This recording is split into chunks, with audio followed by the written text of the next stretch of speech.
Bangladesh Olympic অ্যাসোসিয়েশনের সভাপতি নির্বাচিত হয়েছেন সেনাপ্রধান জেনারেল ওয়াকারুজ্জামান।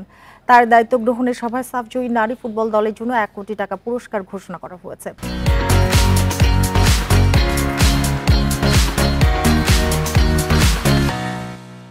বিওএ ও বাংলাদেশ সেনাবাহিনী যৌথভাবে দেবে পুরস্কার। সভা শেষে বিওএর সহসভাপতি ও মিডিয়া কমিটির চেয়ারম্যান বশির আহমেদ মামুন জানান, কক্সবাজারে সংবর্ধনা অনুষ্ঠানের মাধ্যমে দেয়া হবে পুরস্কার। 2025 সালে বাংলাদেশ গেমস আয়োজন আর দ্রুততম সময়ে অলিম্পিক ভিলেজ তৈরির বিষয়টিও আলোচনায় গুরুত্ব পায়। বিভিন্ন ফেডারেশনের কমিটি ভেঙে দেয়া হলেও বিওএর বর্তমান কমিটি 2025 সালে মেয়াদ পর্যন্ত দায়িত্ব পালন করবে বলেও জানানো হয়।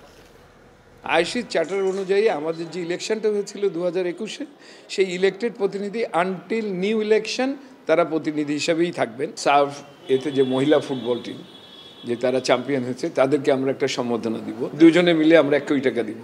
সো অলিম্পিক এবং সেনাবাহিনীর মাধ্যমে এটা আমরা একটা অনুষ্ঠান করব, ডেটটা ফিক্সড হয়নি, অনুষ্ঠানটা আমরা কক্সবাজারে করব।